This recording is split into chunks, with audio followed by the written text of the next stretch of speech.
Počas posledných 70 rokov bola Severná Kórea jednou z najchudobnejších, najviac sankcionovaných a izolovaných krajín na svete. V podstate nič neexportuje a jej ekonomika je prakticky odrezaná od sveta. Napriek 10 ročiam sankcií však režim Severnej Kórey stále pretrváva a elita si užíva luxusné západné auta, jachty a tak ďalej.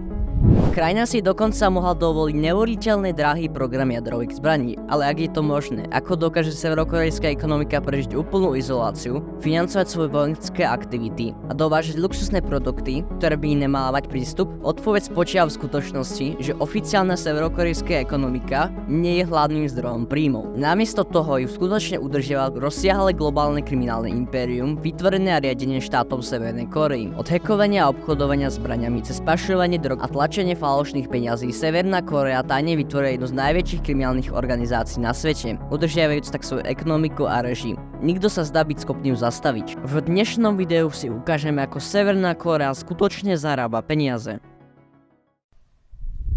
Ale aby sme pochopili, ako k tomu došlo, musíme sa vrátiť o niečo dozadu. Po skončení korejskej vojny v 50 rokoch bola severokorejská ekonomika zničená a závislá od svojho hlavného spojenca Sovietskeho zväzu. Avšak v 70 rokoch sa sovietská ekonomika spomalila a podpora Severnej Kórey klesla. V pomoci Sovietskeho zväzu severokorejská ekonomika zaostávala a stratila prístup k cudzím technológiám a produktom nevyhnutým pre svoj priemysel a armádu. Severokorejská mena sa stala prakticky bezcennou mimo svojich hraníc a krajina naliehavo potrebovala zahraničné peniaze. To viedlo vytvorenie organizácie nazvanej Room 39. Napriek nejasnému názvu je Room 39 jednou z najdôležitejších organizácií Severnej Kórey. Jej úlohou je získať hotovosť pre štát mimo jeho hraníc akýkoľvek prostriedkami. Keďže bežné spôsoby ako sú export alebo turizmus neboli k dispozícii, jedinou možnosťou zostala kriminalita.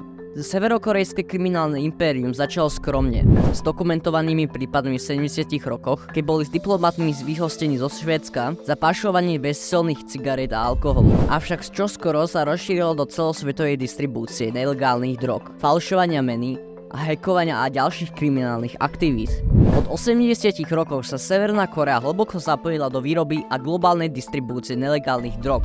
Prevádzkuje opiové farmy a laboratória, ovládajúc všetky aspekty obchodu s drogami. Diplomati a vojenské plavidla sú využívané na doručovanie drog po celom svete od Číny cez Spojené štáty, Nemecko a Rusko. Severokorejci boli zatknutí v mnohých krajinách za predaj nelegálnych látok, vrátane kokainu, heroína a krystálov meth. Diplomatické pásy poskytujú Severnej Kórei významnú výhodu, umožňujúc jej pašerákom prinášať takmer čokoľvek do akejkoľvek krajiny, ako diplomatické zásielky imunné voči kontrole hostiteľskej krajiny.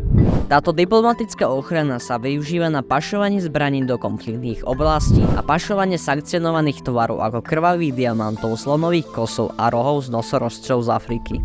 Diversifikácia je kľúčová a tak Severná Kórea sa vydala ešte ďalej tým, že sa zapojila do výroby falošnej meny. Od začiatku 90 rokov Severná Kórea buduje významnú armádu hackerov. Pod vedením Kim Jong-una sa ich aktivity vyvinuli z jednoduchého špehovania na viac monetizovateľné činnosti. V roku 2016 skupina severokorejských hackerov známa ako skupina Lazarus napadla centrálnu banku Bangladežu, preniesla $100 miliónov z cudzích devíznych rezerv Bangladeže na rôzne účty spojené so Severokorejcami. Hoci overiteľné údaje sú obmedzené, odhady naznačujú, že kriminálne aktivity riadené štátom prispievajú aspoň 25 až 50% k celkovému rozpočtu Severnej Kórey. Vzhľadom na významné výdavky krajiny na vojenské účely a jadrové zbranie, kriminálne impérium efektívne udržiava režim, poskytujúc finančné prostriedky na bohatý životný štýl pre Kima a elitu Severnej Kórey.